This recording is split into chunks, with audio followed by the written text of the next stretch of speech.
श्री सैदानंद राय जी, माननीय विधायक श्री महेंद्र पाल सिंह जी, श्री राम चौहान जी, डॉक्टर कमलेश पासवान जी, श्री राजेश तिवारी जी, उत्तर प्रदेश सहकारी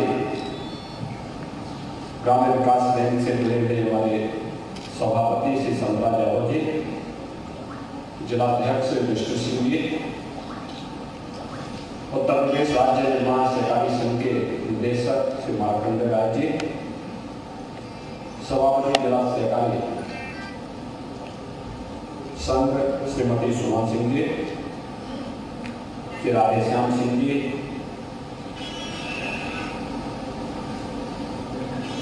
इस संस्था के वर्तमान अध्यक्ष श्री गुलाब रंजन सिंह जी, डॉक्टर विभाग चंद्र कौशिक जी,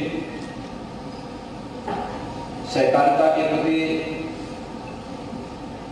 भावना रखने वाले सभी उपस्थित महानुभाव और भाइयों बहनों, मैं जिला सहकारी फेडरेशन लिमिटेड को इस व्यवसायिक कॉम्प्लेक्स के निर्माण के लिए हृदय से धन्यवाद देते हुए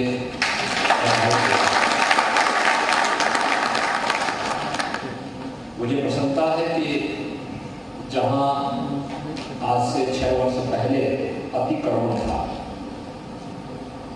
अव्यवस्था थी, गंदगी थी, आज उसको एक बेहतरीन स्वरूप देकर के 20 दुकानों का निर्माण करके 20 नए परिवारों की आजीविका का माध्यम बना दिया है। यही सहकारिता है।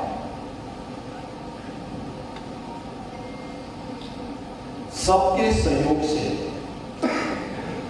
और फिर प्रॉफिट में भी सबको सहभागी बना देना।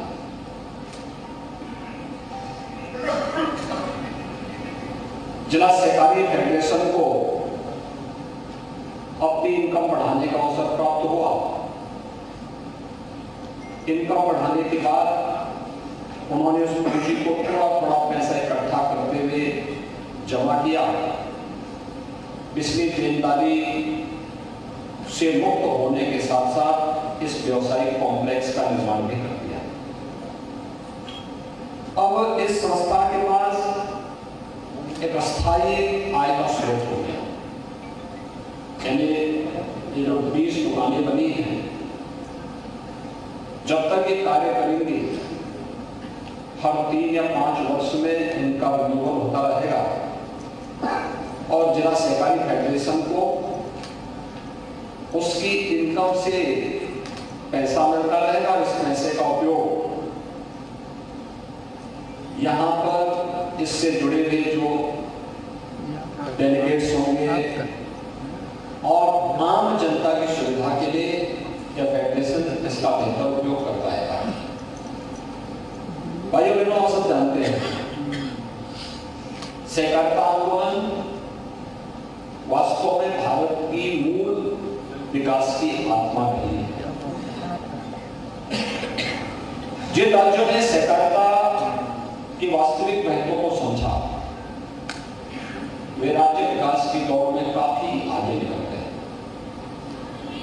लेकिन जिन राज्यों ने इसकी उपेक्षा की या गलत लोग इसमें हावी हो गए, वे राज्य विकास की दौड़ में पिछड़ गए। राज्य के पिछड़ने का मतलब हर व्यक्ति की प्रति व्यक्ति आय में कमी आना, लोगों के चेहरे की खुशहाली को दूर करने की एक सवालपूर्ण चेष्टा, और यह उत्तर प्रदेश जैसे राज्य में हुआ एक शरारत के तहत हुआ। जिन राज्यों ने सहकारिता आंदोलन को मजबूत किया, वे राज्य विकास में काफी आगे बढ़ गए। लेकिन हम सब आभारी हैं प्रधानमंत्री मोदी जी के, जिन्होंने सहकारिता के इस महत्व को ध्यान केंद्रित करते हुए पूरे देश के अंदर फैलाने का प्रयास किया। और आज भारत सरकार ने सहकारिता को भी एक मंत्रालय के रूप में गठन करते हुए देश के गृह मंत्री अमित शाह जी को ही इस मंत्रालय का दायित्व दिया है। सहकारिता आंदोलन आज देश के अंदर तेजी के साथ फैलता हुआ दिखाई दे रहा है। इस सहकारिता सबकी सहभागिता से विकास के नए आयाम स्थापित कर देगा और इस कार्यक्रम को बहुत बेहतरीन तरीके से आगे बढ़ाया जा सकता है।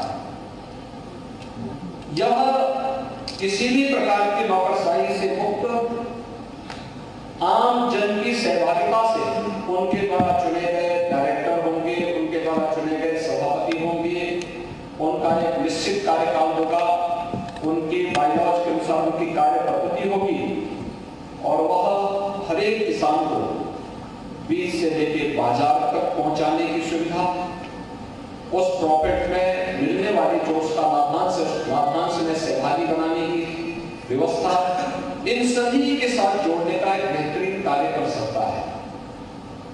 क्या स्थितियां थी 2017 के पहले उत्तर प्रदेश में?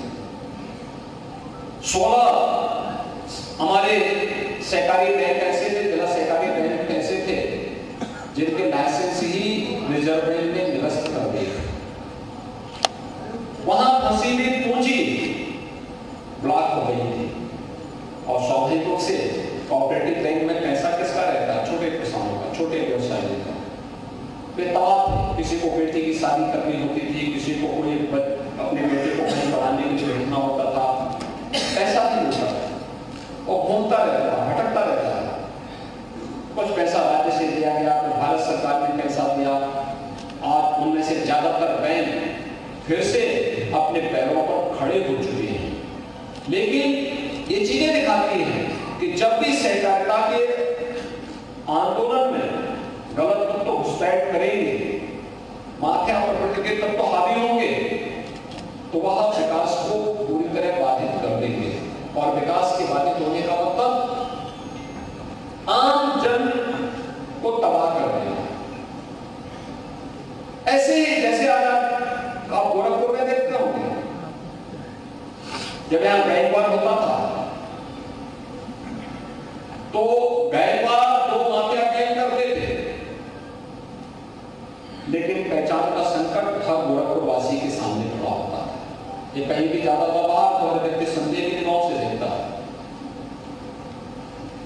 कोई यहां के नौजवानों को कोई बैंक लोन नहीं देना चाहता था, कोई अच्छा व्यवसायी उद्यमी गोरखपुर में निवेश नहीं करना चाहता था, विकास का कोई बड़ा कार्य नहीं हो सकता था, क्योंकि विकास का कार्य स्वीकृत होने के पहले ही माफिया ठेकेदारी के लिए उसमें हावी होने का प्रयास करते थे, फिर बैंकवार होता था तो विकास का जो पैसा था वो पहले ही वापस हो जाता था। आज आप देख रहे होंगे गोरखपुर के अंदर थोड़ा सा प्रयास हुआ, माफिया गिरोहों पर जैसे शिकंजा कसा गया प्रदेश भर में। आज परिणाम आपके सामने है कि प्रदेश के बारे में हर व्यक्ति अच्छी धारणा रखता है। आज प्रदेश के बारे में विकास के बड़े बड़े कार्य हो रहे हैं, हर तबके की आय बढ़ रही है और विकास की प्रक्रिया के साथ हर व्यक्ति जुड़ता हुआ दिखाई दे रहा है। जो बैंक कभी जिनके लाइसेंस निरस्त हो गए थे, वे फिर से खड़े होकर के किसानों की समृद्धि में सहायक बन रहे हैं और इसी अभियान को हर एक जगह अब तो राज्य सरकार ने भी और केंद्र सरकार ने अनेक उपाय किए हैं।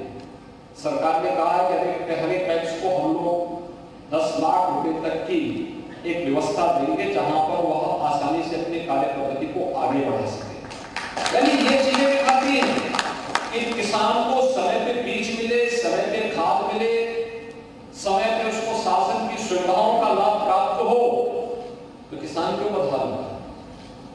बीज बोने का समय नवंबर और 15 दिसंबर के बीच में है और बीज अगर उसको 15 दिसंबर के बाद मिलता है और उसके बाद अगर वो बो भी देगा तो फसल पर इसका 25 से 30% पैदावार के इसका प्रभाव पड़ेगा।